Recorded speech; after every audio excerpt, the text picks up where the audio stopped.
ngalan ng Ama at ng Anak at ng Espiritu Santo. Amen. Ang pagpapala ng ating Panginoong Jesucristo, ang pag-ibig ng Diyos Ama, at ang pakikipagkaisa ng Espiritu Santo naway sumayinyong lahat. At sumayo rin. So mga kapatid, itaas natin ng buong katapatan at pagpapakumbaba ang ating puso't isipan, ang buo nating pagkatao sa pagpupuri, pasasalamat at pagsamba sa Diyos sa pamamagitan ng pag-alay ng banal na misang ito. Tanggapin po natin ang buong pagpapakumbaba ng ating mga kasalanan at humingi tayo sa Diyos ng kanyang kapatawaran upang maging marapat sa pag-aalay ng banal na misang ito. Sabay-sabay natin sabihin, inaamin ko sa makapangyarihang Diyos at sa inyo mga kapatid, na lubha kong nagkasala sa isip, sa salita at sa gawa, at sa aking pagkukulang, kaya isinasamo ko sa mahal na Birheng Maria, sa lahat ng mga anghel at mga banal, at sa inyo mga kapatid, na ako'y panalangin sa Panginoon nating Diyos. Kaawan tayo ng makapangyarihang Diyos, patawarin tayo sa ating mga kasalanan, at patnubayan tayo sa buhay na walang hanggan. Amen. Panginoon, kaawaan mo kami. Panginoon, kaawaan mo kami. Kristo, kaawaan mo kami. Kristo, kaawaan mo kami. Panginoon, kaawaan mo kami. Panginoon, kaawaan mo kami. Manalangin tayo. Ama naming makapangyarihan, gawin mong lagi naming matapat na sundin ang loob mo upang kami ay wagas na makapaglingkod sa iyo. Sa pamamagitan ni Jesucristo kasama ng Espiritu Santo magpa sa walang hanggan. Amen.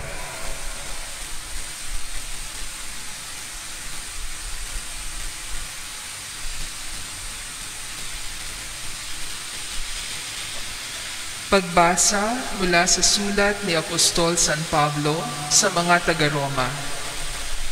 Mga kapatid, alam kong walang mabuting bagay na nananahan sa akin. Ibig kong sabihin sa aking katawang makalaman.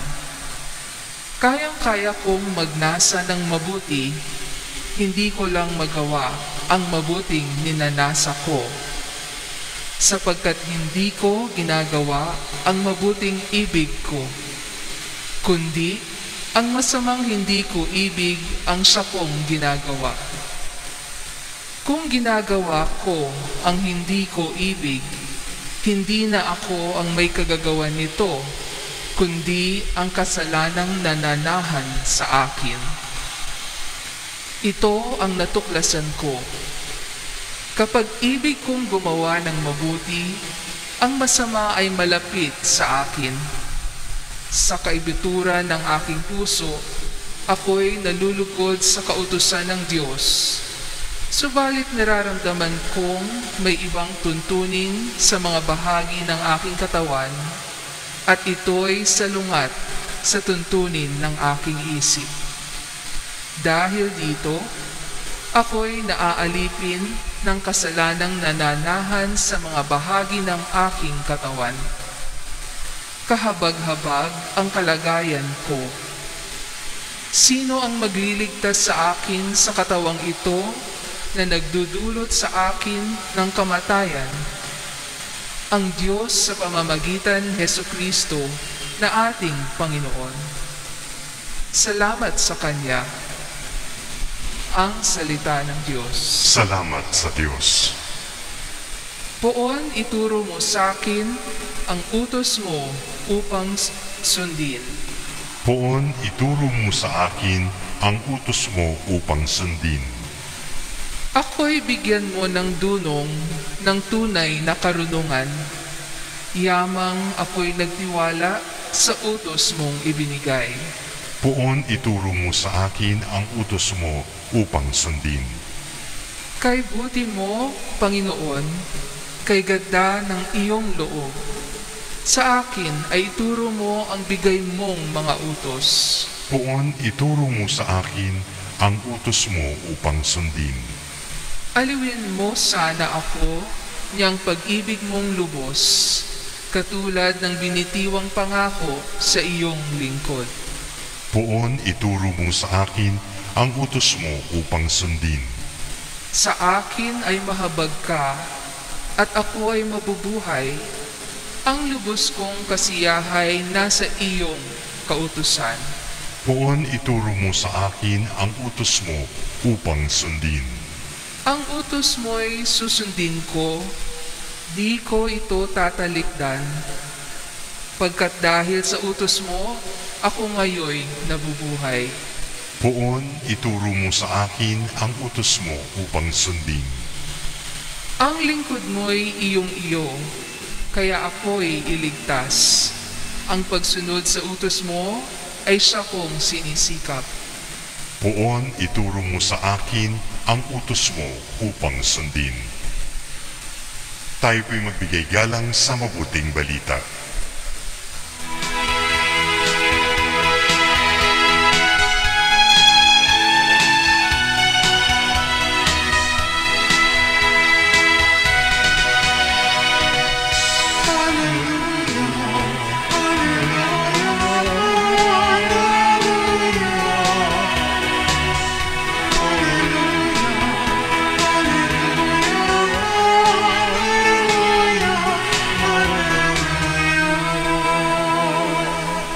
Papuri sa Diyos Ama, pagkat ipinahayag niya, hari siya ng mga aba.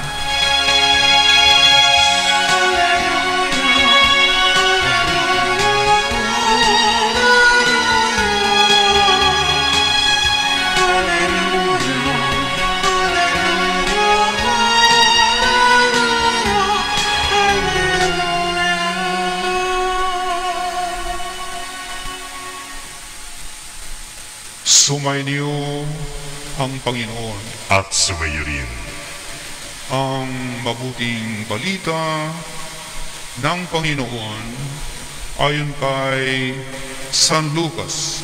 Papuri sa iyo, Panginoon. Noong panahong yun, sinabi ni Jesus sa mga tao,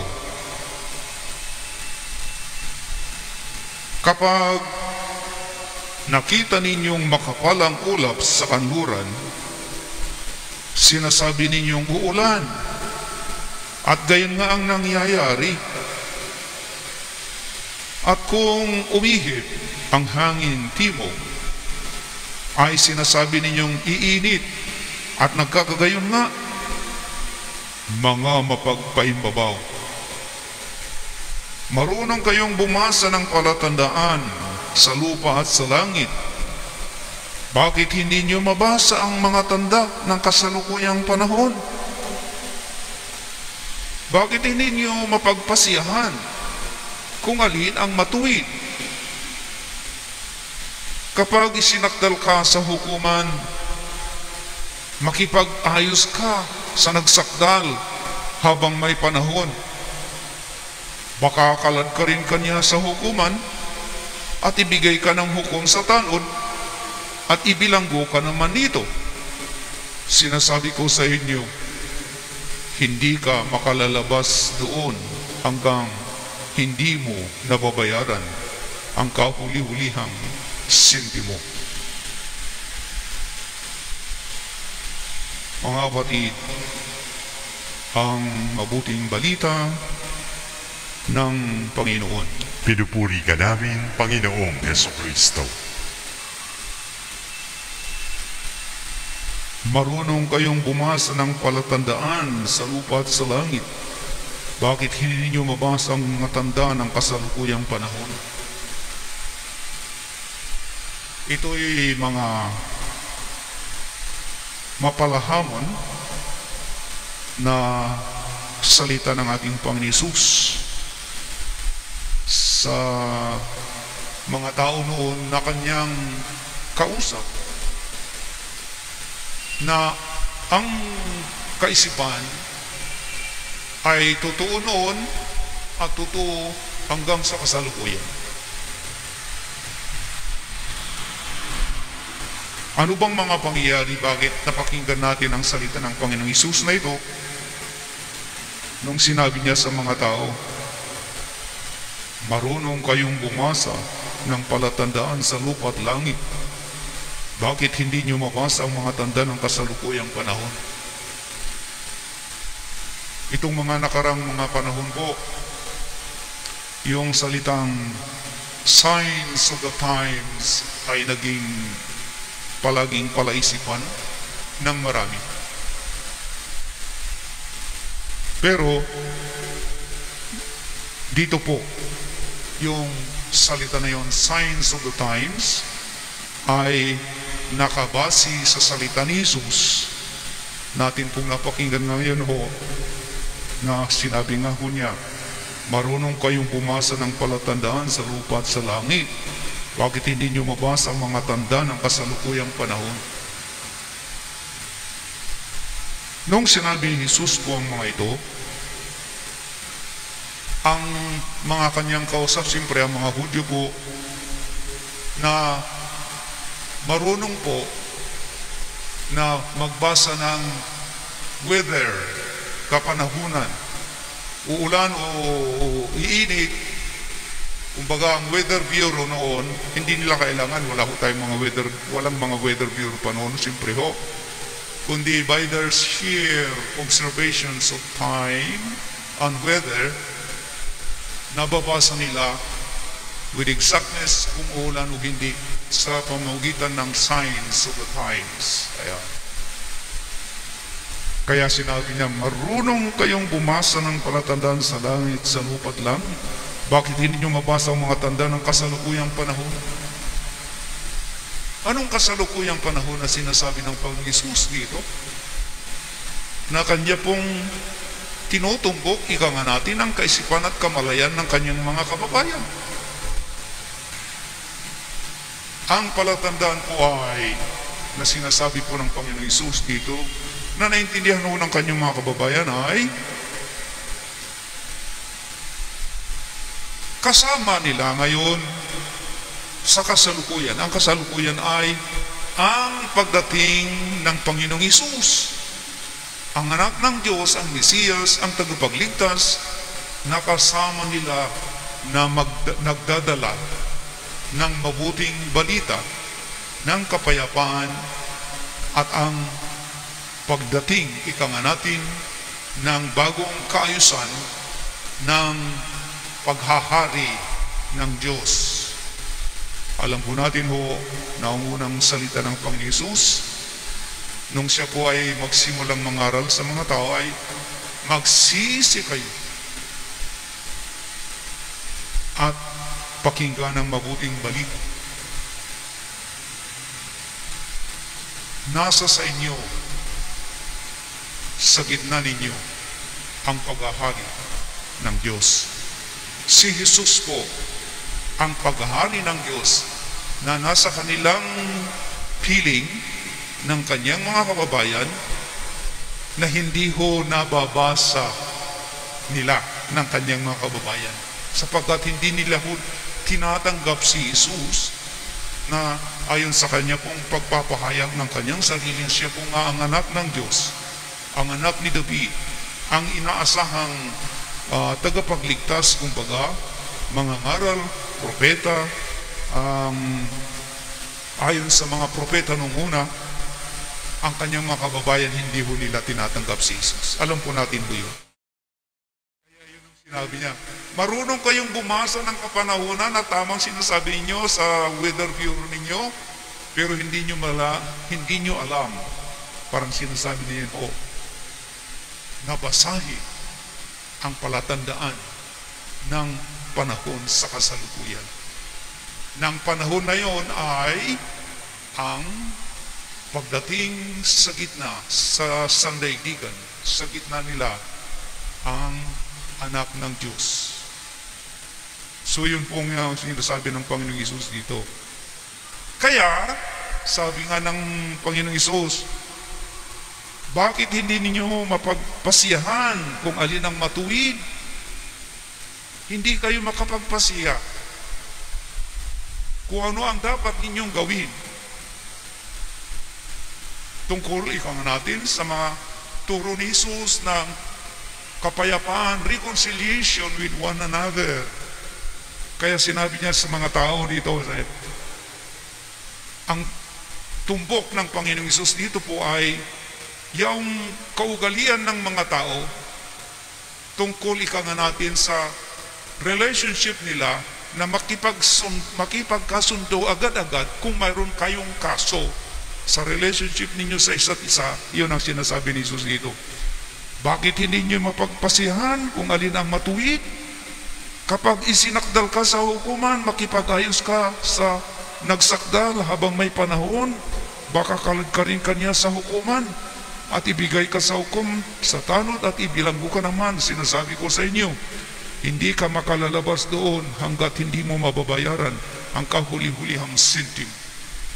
Nang sinasabi ng Panginoon Hesus sa kanila po ay, basahin ninyo ang kapanahunan. Nandito si Jesus mismo na nag-aalay, natin ng kapayapaan at reconciliation mula sa Diyos at sa mga tao. Pero hindi nila tinatanggap si Jesus na po. Kaya ang sabi niya, tularan ninyo, natin, kung ikaw ay nasasakdal, na sinasabi ng Panginoong Hesus ay, darating ang panahon na haharap tayo sa hukom. Ayan, hukom yan tungkol sa case. Kaya habang may panahon pa, makipagkasundo na kayo sa Diyos. Kagaya ng larawan niya, na kung ikaw ay may kaso sa hukom, agad-agad, immediately makipagkasundo ka sa iyong kaaway. Baka darating ang panahon sa hukuman, uhusgahan ka, agad-agad, natin, at sa pagkakataon na yon, ay siguradong masasadlak ka sa bilangguan at hanggat hindi ka makababayad sa huling sentimo, ay mananatili ka, natin, sa bilangguan. Kaya ang sinasabi ng Panginoon Hesus ay, makipagkasundo kayo sa Diyos ngayon na wag nang umaga pa. Magpatawaran, yun ang sinasabi niya. Upang hindi na kayo aabot, natin, sa hukuman. Forgive as the Lord has forgiven you. Make reconciliation with one another. So yun po ang kanyang pangungusap. At natin call ni Jesus sa mga kasama niya noon at sa mga kababayan niya yun, na hanggang sa kasalukuyan ay siya po rin natin pong panawagan ng Panginoong Jesus sa iyo at sa akin. Hindi ba ho? Pero yung pero po ay madali po atang sabihin, subalit mahirap gawin, na makipagkasundo ka kaagad-agad bago ka darating natin sa hukuman, at tiyak na hahantong kayo sa hukuman, tiyak na ikaw at ako hahantong tayo sa harap ng Diyos, natin, na huhukom sa atin, sa iyo at sa akin. Kaya bago dumating ang panahon na yaon, makipag-reconcile na tayo sa isa't isa, magpatawaran, upang hindi na makarating natin sa harap ng huwes na ayon sa larawan ng Panginoong Hesus. Marunong kayong bumasa ng mga tanda ng kapanahunan, pero hindi niyo na iintindihan at na bibigyan natin ng tamang kahalagahan at kahulugan ng kasalukuyang panahon. Yan. Hindi nila natatanggap si Jesus. Hindi nila naunawaan ang mga signs of the times, at si Jesus po ang sign of the time. Yung kingdom of God ang kapayapaan ng Diyos, ang pag-ibig ng Diyos ay nasa sa piling na nila, nasa sa piling mo at sa piling ko. Sabi nga natin, madali pong sabihin yung mga kaisipan ng Panginoong Hesus. Subalit, mahirap sundin o mahirap gawin. Bakit?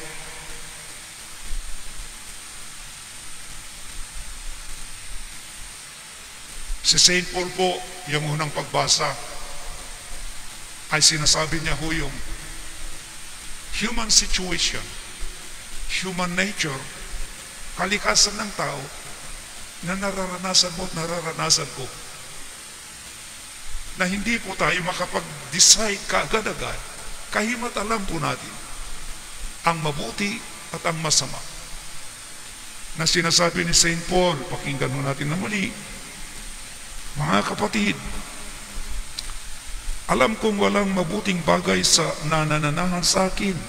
Ibig kong sabihin, sa aking katawang makalaman, kaya-kaya kong magnasa ng mabuti, hindi lang magawa ang mabuting ninanasa, sapagkat hindi ko ginagawa ang mabuting ibig ko, kundi ang masamang hindi ko ibig ang siya kong ginagawa. I-experience na po, nararanasan mo ba natin yun? Yung inner conflict inside of us from time to time. Alam mo yung mabuti, pero there is an inner power in the inner self that is leading you away from what you know. And itong alam mo, na kahit masama itong alam mong ninanais mo, ayun ang ginagawa mo. Kahimat, hindi mo gustong gawin sa iyong isip, alam mo, pero yun ang ginagawa mo. Yun ang sinasabi ni St. Paul. Nakaranasan niya. So that's the experience ni Paul, St. Paul, na inihahayag niya ang common experience ng sangkatauhan, even sa mga taong may pananalig sa Diyos at mga disipulos ni Jesus. Ikaw yun at ako. The inner conflict inside of us. Alam po natin, kanya-kanya po tayong karanasan po yun. Simple na experience po natin in terms of the inner conflict, not simply in terms of morality, kundi even sa mga simple things. Sa pagkain, halimbawa po, ay gusto kong kumain ito, masarap ito eh. Pero alam mo, na masama sa kalusugan mo yun. Pero ang ginagawa natin, alam ko masama. Pero, tikin, kaunti na. There is the inner conflict. Alam mo, masama sa kalusugan mo, and yet the desire for the food ang siyang sinusunod mo, rather than what is good and supposed to be done by you, na alam mong mabuti. Hindi mo masamang kumain. But in terms of morality, sinning or not sinning, from that perspective, alam po natin, yung mga addictions natin, sa ating kapanahonan ho, sa mga pornography, diretso na lang po natin usukan. Sa mga cellphone natin, sa mga media, isang teach mo na ganyan, nandiyan na sa harap mo.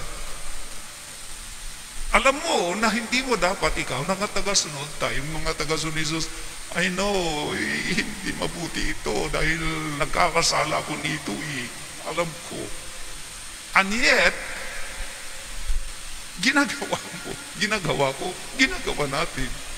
And we have to struggle inside to say, to make a decision whether to give in to what I know or to give in to what I feel or what I desire, even if I know that is not mabuti and I am supposed to avoid it, and yet I do it, even if I do not like it in the sense of knowledge, but I do it because of the strong tendency, attraction ng masama na nananahan still a dynamics inside of you and me.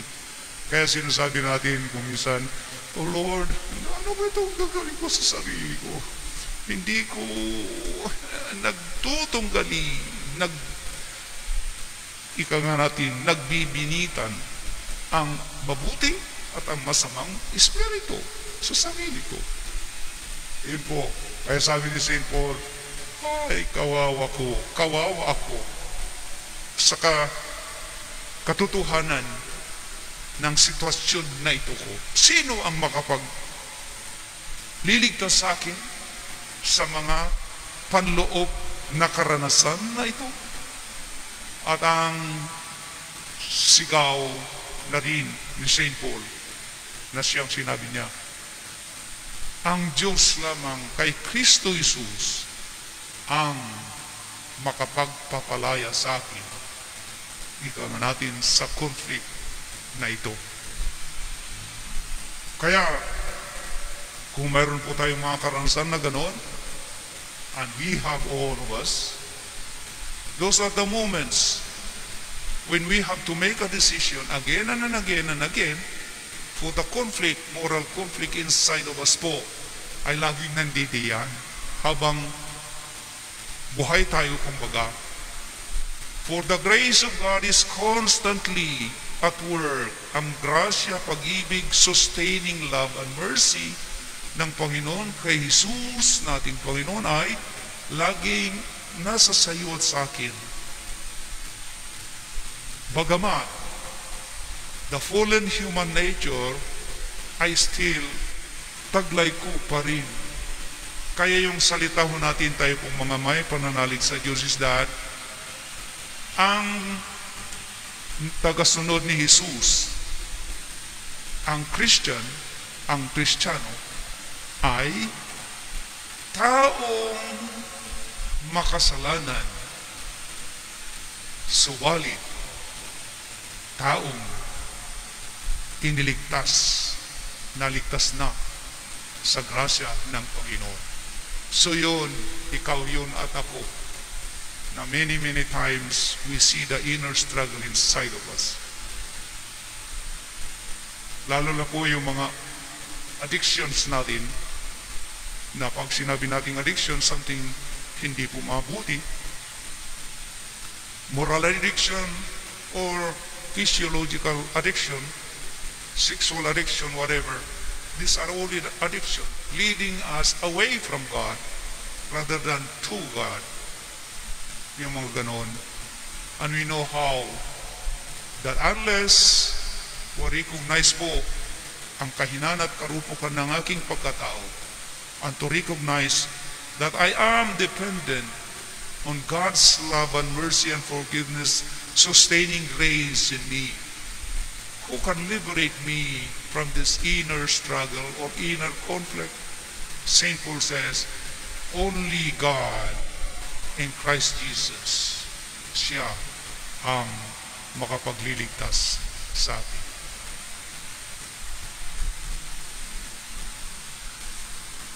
Tayo tayo.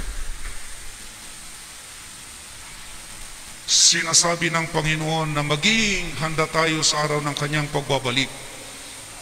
Dumulog tayo sa mahabang nananalangin, naghahanda at naghihintay sa pagdating ng Panginoon. Panginoon, dinggin mo ang aming panalangin, ang ating pong sagot. Panginoon, dinggin mo ang aming panalangin. Ang simbahan naway tumugon sa panawagan sa pagbabago at pagbabalik loob. Manalangin tayo sa Panginoon. Panginoon, dinggin mo ang aming panalangin. Ang mga taong may mabuting kalooban, naway sama-samang kumilos upang bigyang tuldok ang gyera at suklam, paniniil at kawalang katarungan. Manalangin tayo sa Panginoon. Panginoon, dinggin mo ang aming panalangin. Tayo naway mas higit na maging mulat sa presensya ni Kristo sa gitna ng mahihirap at nagdurusa. Manalangin tayo sa Panginoon. Panginoon, dinggin mo ang aming panalangin. Ang mga may sakit, naway mabigyan ng lakas at pag-asa. Manalangin tayo sa Panginoon. Panginoon, dinggin mo ang aming panalangin. Ang ating mga kaibigan at kamag-anak na yumao, naway tumanggap ng walang hanggang kaligayahan sa piling ni Kristo. Manalangin tayo sa Panginoon. Panginoon, dinggin mo ang aming panalangin. Para sa ating mga intentions, mga kahilingan sa Panginoon, sa saganang sarili natin, at sa mga kahilingan na hinihiling ng ating mga kakilala, kaibigan, kamag-anak at kababayan, na ipanalangin natin sila. Para sa lahat ng mga kahilingan na ito, manalangin tayo sa Panginoon. Panginoon, dinggin mo ang aming panalangin. Makapangyarihang Ama, pakinggan mo ang aming mga panalangin. Buksan mo ang aming mga mata sa iyong presensya. Gawin mo kaming malapit sa iyo araw-araw. Hiniling namin ito sa pamamagitan ni Kristong aming Panginoon. Amen.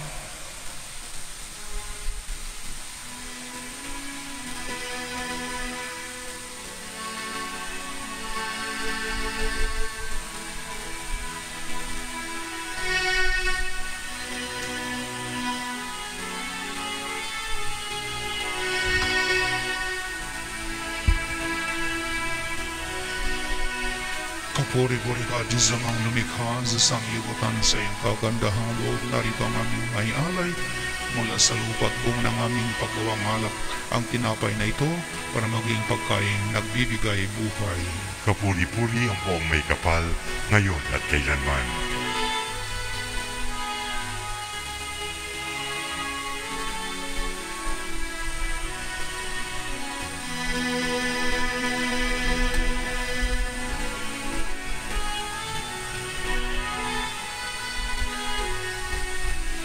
Kapuri-puri ka, Diyos amang lumikha sa sanlibutan sa iyong kagandaang loob. Narito ang aming maialay mula sa katas ng ubas at bunga ng aming paggawang alak na ito para maging inuming nagbibigay ng iyong Espiritu.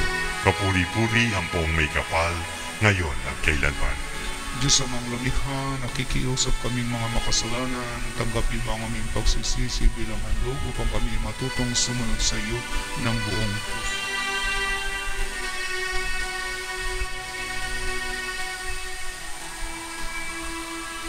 Tayo po'y magsitayo. Manalangin kayo mga kapatid upang itong ating alay at sakripisyo ay maging kalugod-lugod sa Diyos amang makapangyarihan. Tanggapin nawa ng Panginoon itong paghahain sa iyong mga kamay, sa kapurihan niya at karangalan, sa ating kapakinabangan at sa buong sambayanan niyang banal. Ama naming lumikha, ipagkaloob mong ikaw ay aming kusang mapaglingkuran sa paghahain namin ng mga alay na iyong bigay upang kami ay dalisayin ng iyong pagmamahal sa paglilingkod namin ngayong ginaganap ang banal na pagdiriwang sa pamamagitan ni Kristo kasama ni Espiritu Santo magpa sa walang hanggan. Amen. Sumainyo ang Panginoon At sumayo rin. Itaas sa Diyos ang inyong puso at diwa. Itinaas na namin sa Panginoon. Pasalamatan natin ang Panginoon nating Diyos. Marapat na siya ay pasalamatan. Ama naming makapangyarihan, tunay ngang marapat na ikaw ay aming pasalamatan. Pinagbibigyan mong ito ay aming maihayag kahit na ito ay walang anumang maidagdag sa kadakilaan sa iyo ay likas. Sa pagpupuri namin, ang nakikinabang ay kami ring iyong pinakikiharapan sa pamamagitan ng iyong anak na minamahal. Kaya kasama ng mga anghel na nagsisawit ng papuri sa ng walang humpay sa kalangitan, kami nagbubunyi sa iyong kadakilaan. Santo, Santo, Santo, Panginoong Diyos ng mga hukbo.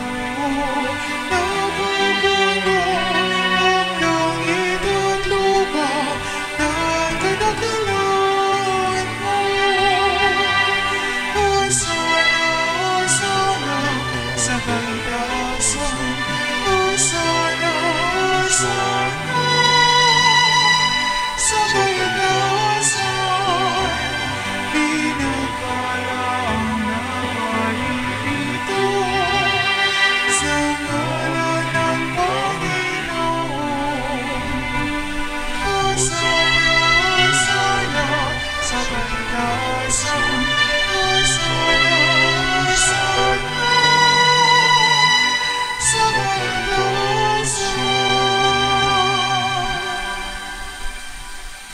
Ama naming banal, ikaw ang bukal ng tanang kabanalan.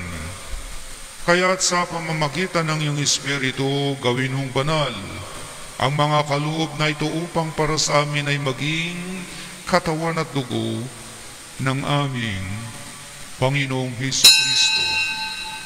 Bago niya pinagtiis ang kusang loob na maging handog, hinawakan niyang tinapay, pinasalamatan kaniya, pinaghati-hati niya yun, iniabot sa kanyang mga alagad at sinabi, "Tanggapin ninyong lahat ito at kanin. Ito ang aking katawan na ihahandog para sa inyo."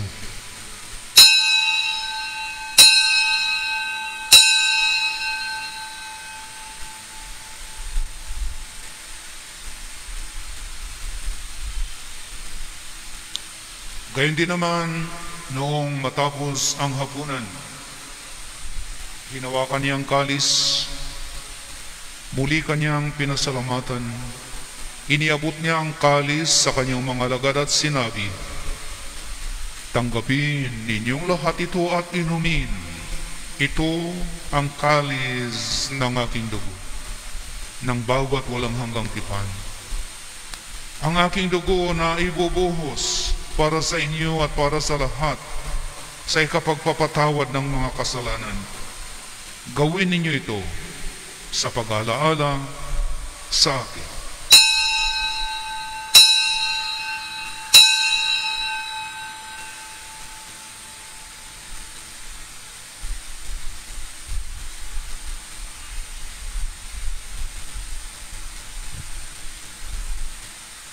Ipagbunyi natin ang misteryo ng ating pananampalataya.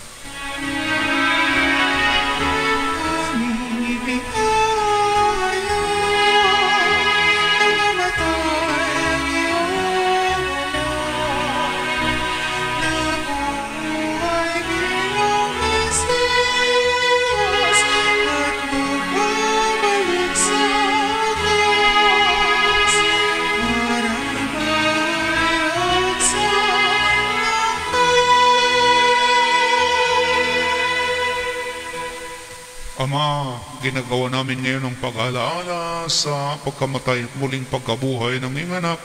Kaya't inialay namin sa iyong tinapay na nagbibigay buhay at ang kalis na nagkakaloob ng kaligtasan. Kami ay nagpapasalamat dahil kami ay iyong minarapat na tumayo sa harap mo para maglingkod sa iyo. Isinasang namin kaming magsasalo-salo sa katawan at dugo ni Kristo ay mabuklod sa pagkakaisa sa pamamagitan ng Espiritu Santo. Ama, lingapin mo ang iyong simbahang laganap sa buong daigdig. Puspusin mo kami sa pag-ibig. Kaysa ng aming Santo Papa, si Papa Francisco, ni Onisto na aming obispo at ng Tanang Kaparian. Alalahanin mo rin ang mga kapatid naming nahimlay nang may pag-asang sila'y muling mabubuhay, gayon din ang lahat ng mga pumanaw. Kaawan mo sila at patuloyin sa iyong kaliwanagan. Kaawan mo at pagindapatin kaming lahat na makasalo sa iyong buhay na walang wakas, kaysa ng mahal na Birheng Maria na ina ng Diyos, kaysa ng mga apostol at lahat ng mga banal, na namuhay dito sa daigdig ng kalugod-lugod sa iyo. May pagdiwang nawa namin ang pagpupuri sa ikararangal mo sa pamamagitan ng iyong anak na aming Panginoong Hesukristo.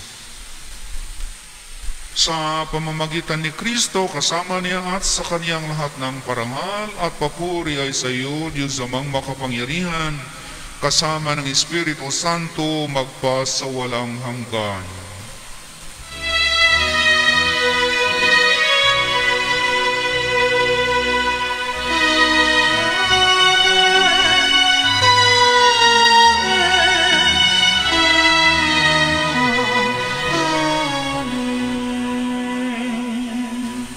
Sa tagubilin ng nakagagaling na utos at turo ni Jesus na Panginoon natin at Diyos, ipahayag natin ng lakas loob.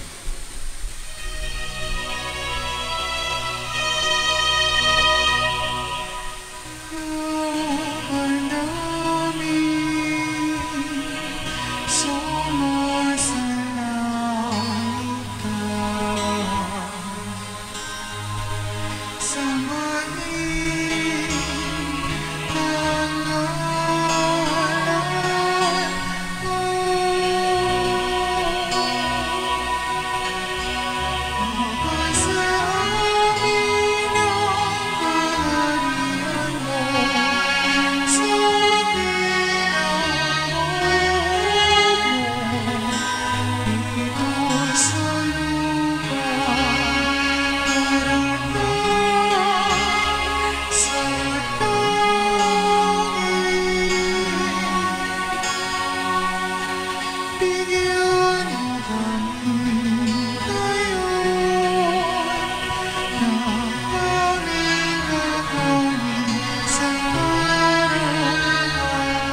Hinihiling namin, Panginoon, kami iadya sa lahat ng masama, pagkalooban ng kapayapaan araw-araw, iligtas sa kasalanan, at ilayo sa lahat ng kapahamakan, samantalang aming pinananabikan ang dakilang araw ng pagpapahayag ng tagapagligtas naming si Jesucristo.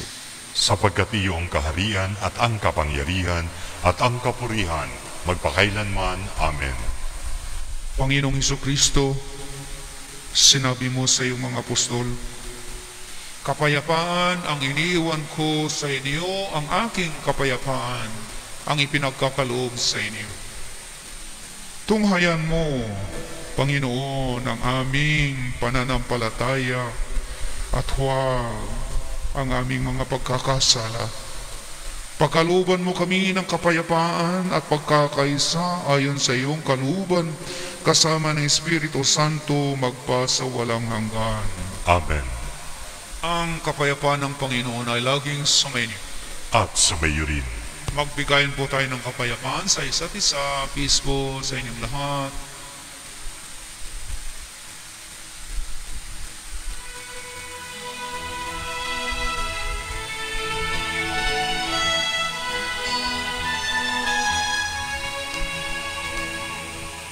Cordero ng Diyos na nag-aalis ng mga kasalanan ng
Narito ang kordero ng Diyos na siyang nag-aalis ng mga kasalanan ng sanlibutan.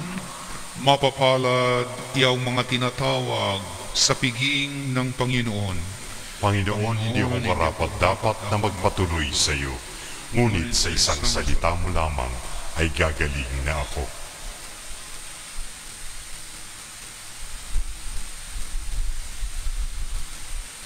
Espiritual na pakikinabang. Panginoong Hesus, ako ay naniniwala na ikaw ay nasa kabanal-banalang sakramento. Iniibig kita ng higit sa lahat at ninanasa kong tanggapin ka sa aking kaluluwa, sapagkat sa mga sandaling ito'y hindi kita matatanggap sa sakramento. Tumuloy ka sa Espiritu sa aking puso. Niyayakap kita na para bagang naririto ka na at iniaalay ko ng buong buo ang aking sarili sa iyo. Huwag mong hayaang mawalay ako sa iyo. Amen. Tayo ba'y magsitayo? Manalangin tayo.